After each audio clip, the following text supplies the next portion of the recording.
Hello, dreamers, and welcome back to Whispered Tales. Have you ever heard a knock at the door? Only once, not twice, not again, just one quiet knock in the middle of the night. Tonight, I will tell you the story of Elias, a kind young woodcarver, and Nyra, the fairy who had only enough strength left for one knock. This is the fairy who knocked only once. Long before midnight settled over the valley, the little village of Bellwick rested peacefully beneath a sky painted with the last colors of sunset. Nestled between misty mountains and towering pine forests, it was a quiet place where every cottage held a story, every winding path led to a familiar face, and every warm lantern welcomed neighbors home. As evening faded, shopkeepers closed their wooden shutters, mothers tucked their children into bed, and the cheerful sounds of the day slowly gave way to peaceful silence. To anyone passing through, Bellwick seemed like the safest place in the world. Yet beyond its final cottage, where the old road disappeared into the ancient forest, the villagers believed another world quietly began. A world of forgotten promises, hidden magic, and secrets that had patiently waited for centuries. At the very edge of Bellwick, where the cobblestone road met the towering pine forest, stood a small cottage unlike any other. It was the last home before the ancient woods began, surrounded by quiet gardens, climbing ivy, and the comforting glow of lantern light that welcomed every evening. Beyond its little wooden gate, there were no more homes, no more village roads, only the endless forest stretching into darkness. Many villagers believed the silence beyond those trees was unsettling, but to the young woodcarver who lived there, it had always felt like home. While Bellwick slowly drifted to sleep each night, one warm light continued to shine from this lonely cottage, where gentle hands carved simple pieces of wood into treasures that brought smiles to countless children. Inside the warm little cottage, a young woodcarver named Elias worked quietly beside the comforting glow of the fireplace. With patient hands and careful eyes, he gently shaped a small piece of cedar wood into a delicate bird, carving every tiny feather as though he believed even the simplest creation deserved love and care. Around his workshop rested shelves filled with wooden rabbits, foxes, horses, music boxes, and dozens of little birds, each one crafted by his own hands. Nearly every child in Bellwick owned one of Elias's wooden toys, yet he never carved them for praise or riches. He simply believed that even the smallest gift could brighten someone's darkest day. His late father had once told him, "Kindness is carved one gentle touch at a time," and every day, Elias tried to live by those words. Inside the warm little cottage, a young woodcarver named Elias worked quietly beside the comforting glow of the fireplace. With patient hands and careful eyes, he gently shaped a small piece of cedar wood into a delicate bird, carving every tiny feather as though he believed even the simplest creation deserved love and care. Around his workshop rested shelves filled with wooden rabbits, foxes, horses, music boxes, and dozens of little birds, each one crafted by his own hands. Nearly every child in Bellwick owned one of Elias's wooden toys, yet he never carved them for praise or riches. He simply believed that even the smallest gift could brighten someone's darkest day. His late father had once told him, "Kindness is carved one gentle touch at a time." And every day, Elias tried to live by those words. When the little robin finally disappeared into the quiet night, Elias gently set aside his carving tools. His eyes wandered toward an old wooden music box resting on the corner of the workbench. He carefully lifted it into his hands, brushing away the fine layer of cedar dust that had settled upon it. It was the last gift his father had ever made, a treasure carved with loving hands long before Elias was born. As a little boy, he had fallen asleep countless nights listening to its gentle melody echo through the cottage. But ever since the day his parents were gone, the music had never returned.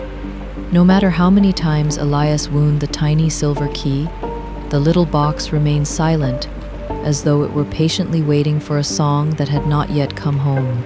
The hour grew late, and a deep stillness settled over the little cottage.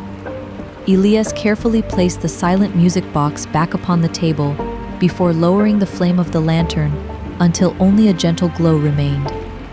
Outside, Bellwick had fallen asleep beneath the silver moon, and the last lights in the village slowly disappeared one by one. Even the cheerful robin had long since returned to its nest. Yet, as Elias prepared to end another ordinary day, something made him pause. The peaceful sounds of the forest had vanished. There was no rustling of leaves, no distant owl, not even the whisper of the evening wind. It was as though the entire forest had quietly taken a single breath and was waiting for something to happen. Then it came, knock, only once. The sound was so soft that Elias almost believed he had imagined it. He slowly lifted his head, listening as the silence returned once more. No second knock followed. No voice called his name. Even the wind refused to whisper through the trees. For a long moment, he remained perfectly still, his heart beating just a little faster than before. Who would visit a lonely cottage at such an hour? And why would they knock only once? Elias quietly stood from his chair and looked toward the old wooden door. Somewhere deep inside, he remembered the forgotten words his father had once spoken. If someone knocks only once after midnight, never answer with fear. The silence lingered, heavy enough to make every heartbeat sound louder than the last. Elias rose slowly from his chair, leaving the unfinished carving exactly where it was. Step by careful step, he crossed the little workshop until he stood before the old wooden door. His hand rested gently on the cold iron handle, but he did not open it. Instead, he closed his eyes for a brief moment and remembered the words his father had spoken many years ago. Fear is often louder than truth. Before you open any door, listen with your heart, not your fear. Taking one slow, steady breath, Elias tightened his grip on the handle. Whatever waited on the other side had come with only a single knock, and now there was no turning back. With one steady breath, Elias slowly pulled the heavy wooden door open. A cool night breeze drifted into the warm cottage, carrying with it the scent of rain and the whisper of the ancient forest. At first, he saw nothing. The lonely path beyond his home lay completely empty beneath the silver moonlight. Then something near the doorstep caught his eye. Resting upon the wet stone was a tiny silver key. Beside it, a few delicate feathers shimmered with an unusual glow. Elias stepped closer, his heart suddenly racing. There, lying motionless among the rain-soaked stones, was the smallest person he had ever seen, no larger than the palm of his hand. For a moment, Elias simply knelt there in the gentle rain, unable to believe what his eyes were seeing. Resting upon the cold stones was the tiniest young woman he had ever imagined, no bigger than the palm of his hands. Her delicate crystal wings were soaked by the rain, her tiny clothes were torn, and her breathing was so faint that he almost feared it had stopped. Beside her lay a small silver key and a few shimmering feathers that glowed softly beneath the moonlight. Elias carefully slipped his hands beneath the tiny stranger, lifting her as gently as though she were the most fragile flower in the world. He whispered softly, "Easy now. You're safe. Who could have done this to someone so small?" Without waiting for an answer, Elias carried her into the warmth of his home, unaware that this single act of kindness would change his life forever. After carrying the tiny stranger safely inside, Elias remembered the little silver key that had been left upon the rain-soaked doorstep. He stepped back into the cool night, picked it up carefully, and carried it into the warmth of the cottage. Turning the delicate key over in his fingers, he noticed tiny carvings unlike anything he had ever seen before. Curious, he placed it gently beside his father's silent music box, thinking it was simply a strange keepsake that belonged to the tiny visitor. But neither Elias nor anyone else could have known that after countless years apart, two forgotten treasures had finally found each other again. The cottage had grown quiet once again. As the rain whispered against the windows, and the fire crackled softly in the hearth. Elias wrapped a warm blanket around the tiny stranger and reached for a cup of freshly brewed herbal tea. Just as he lifted the cup to his lips, a single note echoed through the room. Elias froze. Slowly, he turned toward the old music box. For years, it had remained completely silent. No matter how many times he had wound its little key, it had never played. Yet now, without anyone touching it, one gentle note had broken the silence. Elias whispered in disbelief. That's impossible. The lonely cottage fell silent once again. Only the gentle crackling of the fireplace and the soft rhythm of rain filled the room. As Elias quietly watched over the tiny stranger, her delicate wings gave the faintest tremble. A moment later, her emerald green eyes slowly opened. Confused and frightened, she looked around the unfamiliar room before her gaze settled upon the giant young man beside her. Startled, she quickly pulled herself backward, her tiny wings trembling with fear. Elias immediately stepped back and slowly raised both hands. Please, don't be afraid, he said softly. You're safe here. I won't hurt you. The tiny fairy simply stared at him. She spoke her very first words. The key. Without saying another word, Elias gently reached for the tiny silver key resting beside the old music box. Kneeling beside her little bed, he slowly opened his hand so she could see it. The moment Nyra's eyes fell upon the ancient key, a wave of relief washed across her face. She closed her eyes for a brief second, as though a great burden had finally been lifted from her heart. Elias smiled gently. I thought it belonged to you. Nyra carefully reached out with both tiny hands and held the silver key close to her chest. Tears quietly filled her emerald eyes. She whispered, Thank you. Nyra held the silver key close to her heart, her tiny hands trembling around its ancient shape. For a long moment, she could not speak. The fire crackled softly beside them, and the rain continued to whisper against the cottage windows. Elias leaned closer, his voice gentle. Who are you? Nyra lifted her tired emerald eyes to him. My name is Nyra. I am a guardian fairy. Elias stared at her in silence, unable to understand. Nyra took a shaky breath and continued. I knocked only once, because I had only enough magic left for one knock. Her voice trembled. If you had not opened the door, I would never have had the strength to knock again. Words filled the little cottage with a silence deeper than the storm outside. For the first time, Elias understood that the tiny fairy before him had not come to his door by accident. She had come because his door was her last hope. Elias could barely breathe. He whispered, My family. That cannot be true. My father was only a Nyra looked around the cottage, her tired eyes moving from the carved birds on the shelves to the tiny vines etched around the doorframe. She said softly, No, your father was more than a woodcarver. He was a keeper. Elias followed her gaze. For the first time, the carvings he had seen every day seemed different. The birds, leaves, stars, and vines were not decoration at all. They were symbols, ancient symbols. Nyra held the silver key tighter. Your family made a promise long ago. If a guardian fairy ever knocked, this door would open. Elias stared at the old wooden walls of his home all his life. He had thought he was alone, but now he realized his cottage had been keeping a promise before he even knew it existed.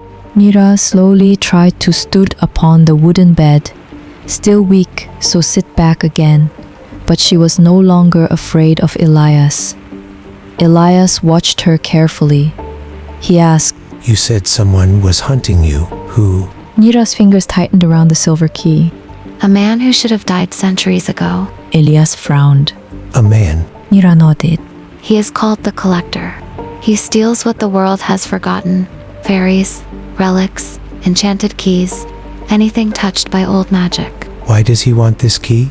Because this is not only a key, Elias. It is a lock. Elias stared at her. A lock for what? For a door that must never be opened. The fire suddenly flickered, and outside the cottage, the rain grew colder against the glass. Nyra looked toward the darkness beyond the window. And if he finds me here, She swallowed hard. Bellwick will not survive the night. Elias searched the old wooden chest beneath his workbench, his hands moving through tools, folded letters, and yellowed scraps of parchment. Then he stopped. At the very bottom lay an old leather journal he had never seen before. He slowly lifted it out. This belonged to my father.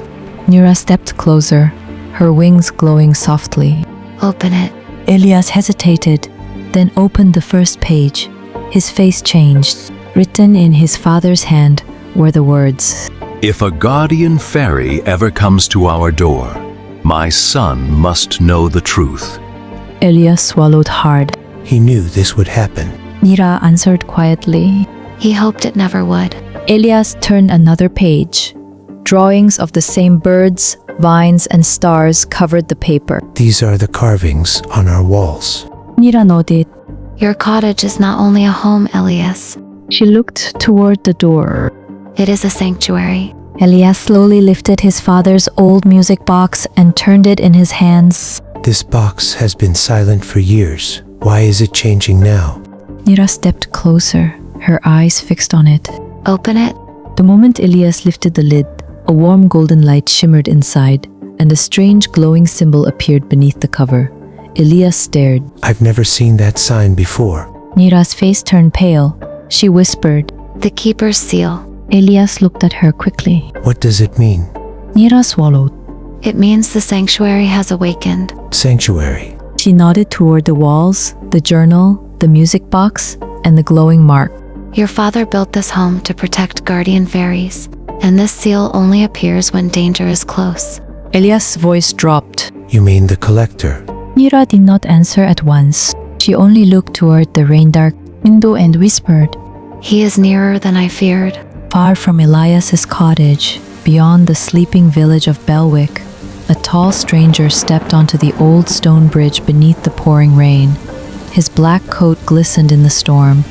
His silver cane tapped softly against the wet stones, and in his gloved hand, a strange compass glowed with cold blue light.